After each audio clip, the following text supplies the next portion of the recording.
Hello students, welcome back to blueprint digital. आज की इस वीडियो में हम जैव विकास का आधुनिक संश्लेषणात्मक सिद्धांत यानी कि modern synthetic theory of evolution के बारे में पढ़ेंगे।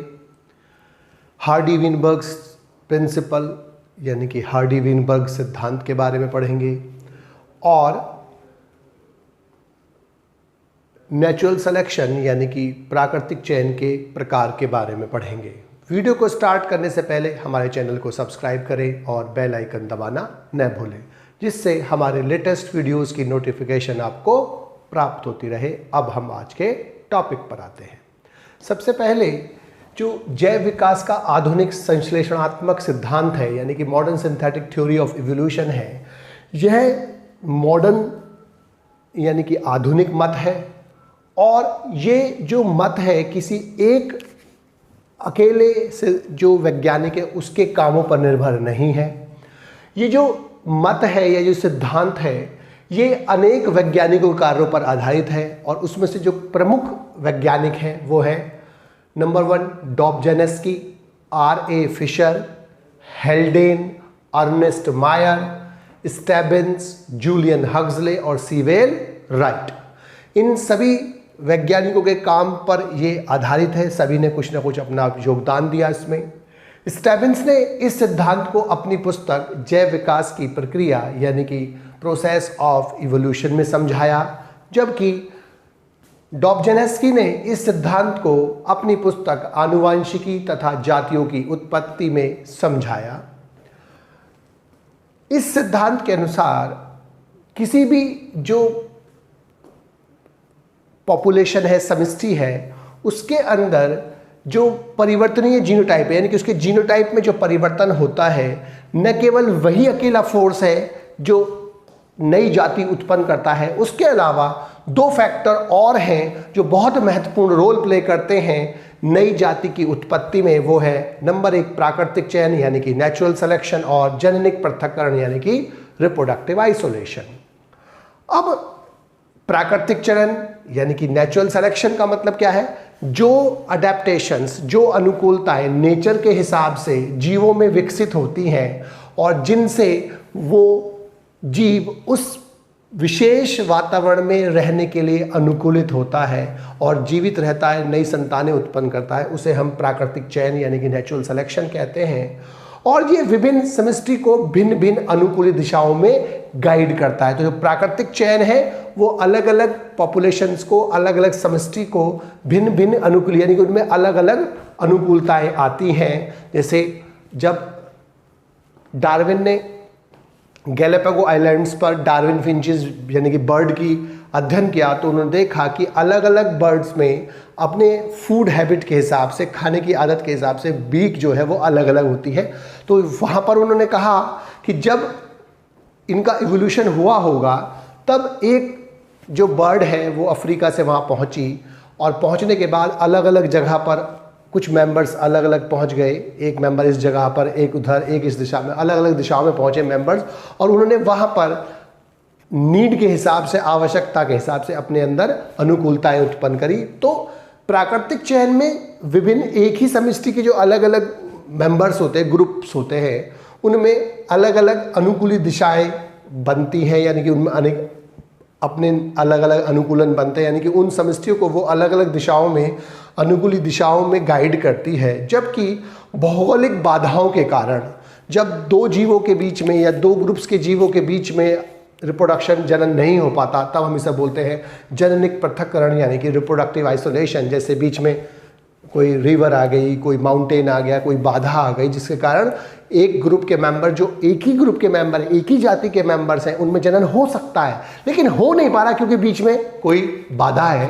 तो रिप्रोडक्टिव आइसोलेशन बोलते हैं इसको। भौगोलिक बाधाओं के कारण जो 2 जीवों के बीच में या 2 ग्रुप्स के जीवों के बीच में अध्ययन, जो रिप्रोडक्शन नहीं हो पा रहा है, जो हो सकता था, उसको हम बोलते हैं जननिक पृथक्करण।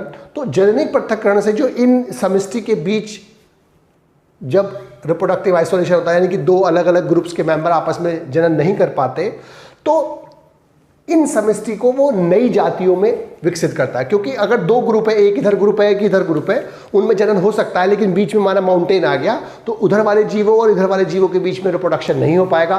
तो उनमें जो विभिन्नताएं डेवलप हो रही हैं, उनमें जो अनुकूलताएं डेवलप हो रही हैं वो अलग दिशा में डेवलप होंगी। जो इधर वाले मेंबर्स के बीच में जो विभिन्नताएं या अनुकूलताएं डेवलप हो रही है वो अलग दिशाओं में होती है, और उनके बीच में रिप्रोडक्शन ना होने से वो विभिन्नताएं आपस में मिक्स भी नहीं होती। ये वाले अलग ग्रुप डेवलप होंगे, पीछे वाला ग्रुप जो है वो अलग ग्रुप डेवलप होगा, वो अलग जाति में विकसित होगा, ये अलग जाति में विकसित होगा। अब इस सिद्धांत के अनुसार जो जैव विकास के प्रमुख कारण हैं वो 5 हैं। पहला, जीन उत्परिवर्तन, यानी कि जीनों में अचानक होने वाले परिवर्तन जो उन्हें नेचर के हिसाब से अनुकूलित बनाते हैं, फेवरेबल कंडीशंस देते हैं उन्हें। दूसरा, गुणसूत्रों की संख्या और संरचना में अगर परिवर्तन हो जाए तो भी उनका जीनोटाइप चेंज हो जाता है। तीसरा, जीन रिकॉम्बिनेशन, जीन्स के आपस में पुनः मिश्रण से नए कॉम्बिनेशंस बनते हैं जो पहले वाले से भिन्न होते हैं। चौथा, प्राकृतिक चयन यानी कि नेचुरल सिलेक्शन, और 5वां, रिप्रोडक्शन आइसोलेशन। ये 5 मेन फैक्टर हैं जो इस थ्योरी के अनुसार नई जाति के निर्माण में यूज होते हैं या उनके विकसित करने में यूज होते हैं। लेकिन इसके अलावा 2 फैक्टर्स और हैं, एक ई माइग्रेशन और दूसरा संक्रमण।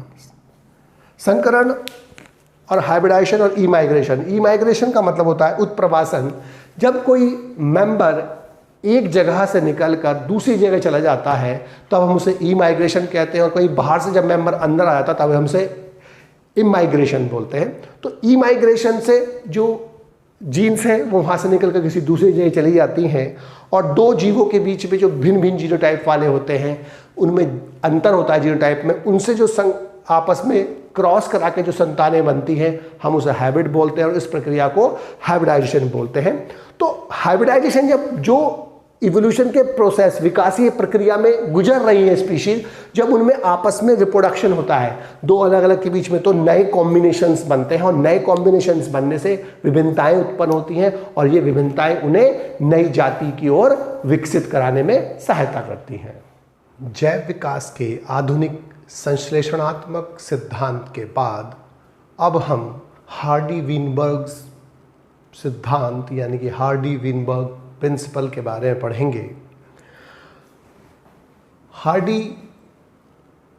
एक ब्रिटिश गणितज्ञ थे और जर्मन चिकित्सक थे वीनबर्ग। तो वीनबर्ग ने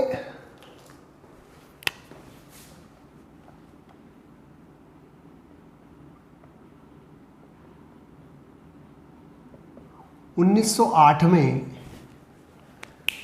जीन फ्रीक्वेंसीज यानी कि जीन आवृत्तियों के अध्ययन के लिए गणितीय संबंध स्थापित किया, और इसे हार्डी-वीनबर्ग प्रिंसिपल कहते हैं, और इसे हार्डी-वीनबर्ग प्रिंसिपल उन्होंने प्रस्तुत किया। और इस सिद्धांत के अनुसार 2-3 बातें हमें समझ में आनी चाहिए, उसके बाद हमें समझ में आएगा कि जीवों के बीच संयोगिक मैथुन यानी कि रैंडम मैटिंग होनी चाहिए। होने पर पहली कंडीशन, उत्परिवर्तन यानी कि म्यूटेशन, चयन यानी कि सिलेक्शन, आनुवांशिक अपवाह यानी कि जेनेटिक ड्रिफ्ट, प्रवास यानी कि माइग्रेशन आदि न होने पर यानी कि अनुपस्थित होने पर एक बड़ी समष्टि यानी कि बड़ी पॉपुलेशन, छोटी पॉपुलेशन की बात नहीं है, एक बड़ी समष्टि में जीन्स की आवृत्तियां पीढ़ी दर पीढ़ी स्थिर और निश्चित यानी कि कांस्टेंट बनी रहती है।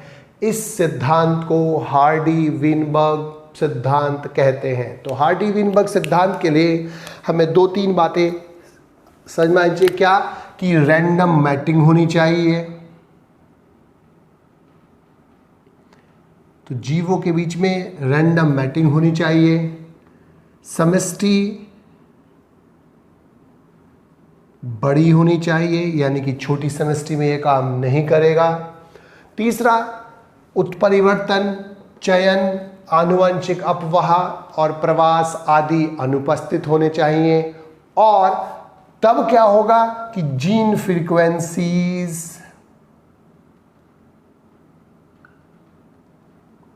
कांस्टेंट रहती हैं। तो इसे हमें 3 छोटे छोटे टुकड़ों में बांट कर याद रखना है कि क्या कि जब सेक्सुअल रिप्रोडक्शन यानी कि लैंगिक जनन करने वाली जातियों के बीच में मैटिंग रैंडम होती है, यानी कि रैंडम मैटिंग का मतलब कोई चयन ना हो कि विशेष लक्षण वाले जीवों के बीच में चयन हो रहा हो, उनके बीच में मैटिंग हो रही हो, आपस में as it is usual mating होती हो, मतलब कोई भी अलग तरीके से मैटिंग ना हो कि कोई विशेष व्यक्ति विशेष जीव के बीच में आपस में जनन हो। तो रैंडम सेक्सुअल रिप्रोडक्शन करने वाले जीवों के बीच में जब मैटिंग रैंडम होती है, उत्परिवर्तन, चयन, जेनेटिक ड्रिफ्ट, माइग्रेशन एटसेट्रा अनुपस्थित होता है, आदि अनुपस्थित होती हैं, तो एक बड़ी समष्टि में, बड़ी पॉपुलेशन में विभिन्न जीनों की जीन फ्रीक्वेंसी पीढ़ी दर पीढ़ी कांस्टेंट यानी कि स्थिर और निश्चित बनी रहती है। इस नियम को हम बोलते हैं हार्डी-विनबर्ग सिद्धांत। फिर दोबारा से कि एक ऐसी पॉपुलेशन जिसमें बड़ी पॉपुलेशन हो, जिसमें मैटिंग रैंडम हो रही हो, जिसमें उत्परिवर्तन, selection, migration, genetic drift etcetera न हो, और उसके अंदर जो पीढ़ी दर पीढ़ी विभिन्न जीनों की जीन फ्रीक्वेंसीज यानी कि जीन आवृत्तियाँ पीढ़ी दर पीढ़ी निश्चित कांस्टेंट बनी रहती हैं। ये नियम है हार्डी-विनबर्ग सिद्धांत या वो प्रिंसिपल, और इसे इक्विलिब्रियम स्टेट बोलते हैं, साम्य अवस्था बोलते हैं। और अगर जेनेटिक चेंज नहीं हो रहा है, कांस्टेंट बनी रह रही है, तो इसका मतलब इवोल्यूशन नहीं होगा। इसका मतलब जब जब हार्डी-विनबर्ग लॉ, प्रिंसिपल, सिद्धांत लागू होगा किसी पॉपुलेशन पर, तो इवोल्यूशन नहीं होगा, इवोल्यूशन रेट 0 होगा। और अगर इवोल्यूशन हो रहा है तो हार्डी-विनबर्ग लॉ डिस्टर्ब होगा और उसमें चेंजेस आएंगे, यानी कि कभी भी हार्डी-विनबर्ग लॉ लागू होने पर इवोल्यूशन नहीं हो सकता, क्योंकि इवोल्यूशन के लिए जीन फ्रीक्वेंसीज में चेंज होना चाहिए, जीनोटाइप में चेंज होना चाहिए, विभिन्नताएं आनी चाहिए। और यह क्या कह रहा है कि कांस्टेंट बनी रहती है, यानी कि कोई चेंज नहीं है, तो इसका मतलब इवोल्यूशन 0 होता है। साम्य अवस्था पर 2 एलील माना कैपिटल ए और स्मॉल ए है, और वो एक लोकस पर उपस्थित है, तो उसके लिए जो आवृत्तियाँ ली जाती है वो P और Q ली जाती हैं। तब उनकी जीनोटाइप आवृत्तियाँ कैपिटल ए P² होता है, यानी कि 2AA यानी कि होमोजाइगस कंडीशन है ये। Capital A small A 2PQ represent करता है और स्मॉल ए Q² को रिप्रेजेंट करता है। तब हार्डी-विनबर्ग सिद्धांत के अनुसार P² + 2PQ + Q² = 1 होता है, जहाँ पर P² AA है यानी कि homozygous dominant, PQ 2PQ capital A small A heterozygous condition है, और Q² होमोजाइगस अप्रभावी रिसेसिव है। और इसके बाद P + Q = 1 होता है। तो किसी भी पॉपुलेशन में हार्डी-विनबर्ग लॉ जब लागू होता है तो इवोल्यूशन नहीं हो रहा होता है। यहाँ पर P² समयुग्मजी प्रभावी होता है और जीवों की आवृत्ति AA होती है, और P होता प्रभावी एलील यानी कि कैपिटल A। Q² समयुग्मजी अप्रभावी होता है, यानी जीवों की आवृत्ति स्मॉल a, और Q क्या होता है अप्रभावी एलील यानी कि जिसे A से रिप्रेजेंट कर रहे हैं। 2PQ विषम युग्मजी जीवों की आवृत्ति कैपिटल A स्मॉल होता है। अब हार्डी-विनबर्ग सिद्धांत के लिए कुछ परिस्थितियां हैं, जो बेसिकली 5 परिस्थितियां होती हैं। नंबर 1, उत्परिवर्तन न हो, यानी कि नो म्यूटेशन। अगर हार्डी-विनबर्ग लॉ सिद्धांत लागू होता है किसी पॉपुलेशन पर, तो उसके लिए जरूरी है कि उत्परिवर्तन न हो, जीन्स में चेंज ना हो, DNA में चेंज ना हो, क्रोमोसोम में चेंज न हो।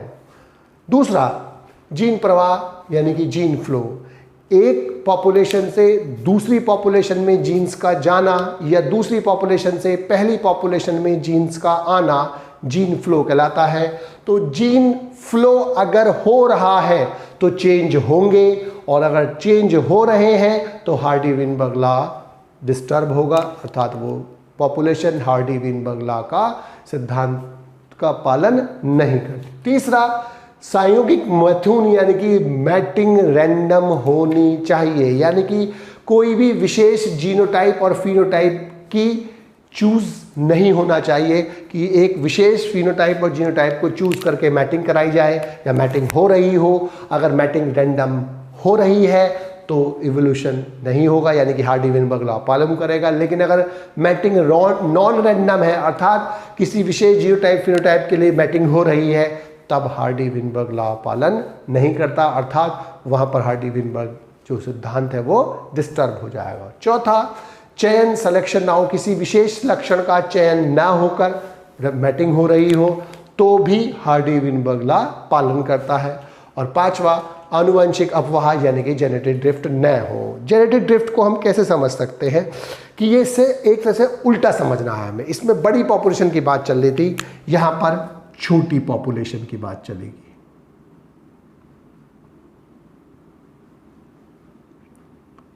तो छोटी पॉपुलेशन में बाई चांस यानी कि संयोगवश जीन आवर्ती में होने वाले परिवर्तन, यानी कि तीन चीजें याद रखनी है छोटी पॉपुलेशन में,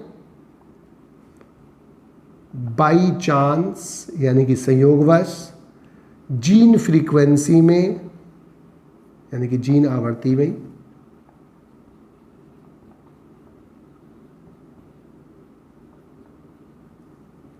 परिवर्तन। तो जेनेटिक ड्रिफ्ट का मतलब क्या है? छोटी पॉपुलेशन में बाई चांस जीन आवर्तियों में जो अचानक जो जीन आवर्तियों परिवर्तन हो जाते हैं, हम उसे क्या बोलते हैं? जेनेटिक ड्रिफ्ट बोलते हैं, जेनेटिक आनुवंशिक अपवाह बोलते हैं। और इसको सीवेल राइट ने एक्सप्लेन किया था, इसलिए इसको इनके नाम पर सीवेल राइट इफेक्ट के नाम से भी जानते हैं। और ये एक इवोल्यूशनरी फोर्स है, यानी कि ये एक विकासीय बल है जो छोटी समष्टि में ही यूज होगा और वो छोटी समष्टि में विभिन्नताएं उत्पन्न करता है, अर्थात हार्डी-विनबर्ग सिद्धांत को डिस्टर्ब करेगा। तो जेनेटिक ड्रिफ्ट क्या है? छोटी पॉपुलेशन में बाई चांस यानी कि संयोगवश जीन फ्रीक्वेंसी में जो परिवर्तन होता है उसे हम जेनेटिक ड्रिफ्ट बोलते हैं। और अगर जेनेटिक ड्रिफ्ट हो रही है तो हार्डी-विनबर्ग लॉ सिद्धांत नहीं होगा, वो डिस्टर्ब होगा। तो 5 कंडीशन है जो कंपलसरी है, जो जिसके लिए हार्डी-विनबर्ग लॉ जरूर होने के लिए जरूर चाहिए। उत्परिवर्तन नहीं हो रहा हो, जीन फ्लो ना हो रहा हो, सिलेक्शन ना हो रहा हो, जेनेटिक ड्रिफ्ट ना हो रही है, और मैटिंग रैंडम होनी चाहिए, यानी कि नॉन रैंडम मैटिंग न हो। हम इसको ये भी लिख सकते हैं कि मैटिंग रैंडम हो या नॉन रैंडम न हो। मैटिंग रैंडम नॉन रैंडम न हो। अगर हमें नहीं रखना है चारों पांचों को तो मैटिंग रैंडम होनी चाहिए, अर्थात नॉन रैंडम नहीं होनी चाहिए। हार्डी-विनबर्ग सिद्धांत के बाद अब हम प्राकृतिक वर्ण यानी कि प्राकृतिक चयन यानी कि नेचुरल सिलेक्शन के बारे में पढ़ेंगे। प्राकृतिक चयन वह प्रक्रम है जिसमें अधिक जीवन सम वंशानुगत विविधता को जनन के अधिक अवसर मिलते हैं और संतानें अधिक संख्या में उत्पन्न होती है। यानी कि जिन जीवों में वातावरण के प्रति अधिक अनुकूलताएं पाई जाती हैं, फेवरेबल अडेप्टेशंस पाई जाती हैं, लाभदायक विभिन्नताएं पाई जाती हैं, वो आसानी से जीवित रह जाते हैं, आसानी से सर्वाइव कर जाते हैं और उन्हें जनन का ज़्यादा मौका मिलता है, इसीलिए उनकी संतानें भी ज़्यादा पैदा होती हैं। जबकि इसके विपरीत जिनमें फेवरेबल अडेप्टेशंस नहीं होती, लाभदायक विभिन्नताएं नहीं होती, वो आसानी से सर्वाइव नहीं कर पाते, इसलिए उन्हें जनन का मौका नहीं मिल पाता ज़्यादा और उनके संतानें भी ज़्यादा उत्पन्न नहीं होती। तो वह प्रक्रिया जिसमें नेचर के हिसाब से कोई जीव अपने अंदर लाभदायक विभिन्नताओं को अर्जित करता है और इसके कारण उसे जनन के ज़्यादा मौके मिलते हैं और उनकी संतानें ज़्यादा पैदा होती हैं, तो इस प्रक्रिया को हम बोलते हैं प्राकृतिक वर्ण या नेचुरल सिलेक्शन। ये 3 प्रकार का होता है: स्थिर या स्थायीकारी वर्ण, दिशात्मक वर्ण और चित्रित और विधारक वर्ण। स्थिर या स्थायीकारी वर्ण यानी कि स्टेबलाइजिंग सिलेक्शन का मतलब क्या है कि 2 चीज़ें होती हैं, 2 फॉर्म्स होती हैं। एक होती है इंटरमीडिएट यानी कि माध्यमिक और दूसरी होती है एक्सट्रीम फॉर्म यानी कि अतिकारी, और ये माध्यमिक इंटरमीडिएट। तो 2 नॉर्मली दो फॉर्म्स होती हैं, कम या ज़्यादा, एक तरह से समझ सकते हैं हम। तो स्थिर या स्थायीकारी वर्ण में समष्टि में बीच या माध्यमिक फिनोटाइप के पक्ष में वर्ण होगा, यानी कि यहाँ पर जो इंटरमीडिएट कैरेक्टर है, माध्यमिक फिनोटाइप है, उसका चयन होगा, यानी कि जो औसतकारी यानी कि माध्यमिक लक्षण है उसके पक्ष में चयन होगा, और अतिकारी यानी कि एक्सट्रीम लक्षणों के विरोध में चयन होता है। इसे हम बोलते हैं स्थिर या स्थायीकारी वर्ण। जैसे मनुष्य में जन्म के समय जो औसत भार होता है उसमें वो 3 से 4 किलो के आसपास होता है। तो जो 3 से 4 किलो वाले जो औसत भार के जो बच्चे होते हैं उनके जीवित रहने की संभावनाएं ज़्यादा होती हैं, किसकी तुलना में? बहुत ज़्यादा वजन वाले और बहुत कम वाले वजन वाले बच्चों के, शिशुओं के बचने की संभावना कम होती है, लेकिन जो औसत वाले की होती है उसमें संभावनाएं ज़्यादा होती है जीवित रहने की। इसका मतलब इसमें जो मनुष्य में जो सिलेक्शन हुआ है, वर्ण स्थायीकारी वर्ण हुआ है, स्थिर वर्ण हुआ है, उसमें औसत यानी कि माध्यमिक जो फिनोटाइप है उसके पक्ष में हुआ है और एक्सट्रीम फॉर्म के विरोध में हुआ है। दूसरा है दिशात्मक यानी कि डायरेक्शनल सिलेक्शन। इसमें क्या होता है कि जो वातावरण में क्रमिक परिवर्तन होते हैं और जो वातावरण में होने वाले जो क्रमिक परिवर्तनों के प्रति जो अधिकतम अनुकूलित सदस्य है उसका चयन, यानी कि अगर कोई वातावरण परिवर्तन हो रहा है और उसमें अलग अलग जीवों ने अपने अंदर अलग अलग तरीके की अडेप्टेशंस, अनुकूलताएं विकसित करी हैं, तो वे जीव जिसने अपने अंदर अधिकतम अनुकूलताएं डेवलप की हैं, विकसित की हैं, वो बच जाएंगे, सर्वाइव हो जाएंगे, उनके जनन की संभावनाएं ज़्यादा होंगी, उनके सदस्य ज़्यादा पैदा होंगे, उनकी जीन्स आगे ज़्यादा फैलेंगी। तो इसमें वातावरण के प्रति जो परिवर्तन होते हैं उनमें जो उनके प्रति जो अधिकतम अनुकूलन प्रदर्शित करने वाले सदस्य होते हैं वो सर्वाइव करते हैं, उनका चयन होता है, और बाकी मर जाते हैं, बाकी नष्ट होने लगते हैं। या हमको क्या समझ सकते हैं कि जो वातावरणीय दशाओं में जो परिवर्तन अगर लंबे समय तक चलते रहें तो आबादी के प्रारंभ में चयन करने वाले जो शुरू में उसके प्रति जो फेवरेबल लक्षण डेवलप हुए हैं वो एक ही निश्चित दिशा में, अगर फॉर एग्जांपल कहीं ठंड ज़्यादा पड़ने लगी तो वहाँ पर फर का ज़्यादा होना, हेयर्स का ज़्यादा होना, या नाक, कान और अन्य बाह्य संरचनाओं का कम हो जाना, तो वो एक दिशा की तरफ चल रहा है। तो जो एक निश्चित दिशा में पीढ़ी दर पीढ़ी अडेप्टेशन चलता जाता है, प्रसारण होता है, और उससे जो अतिकारी लक्षण यानी कि उसमें जो मैक्सिमम लक्षण प्रकट होता है, यानी कि अतिकारी यानी कि जो एक्सट्रीम फॉर्म डेवलप होती है, उसका चयन जब होता है तब हम इसे बोलते हैं डायरेक्शनल सिलेक्शन यानी कि दिशात्मक चरण।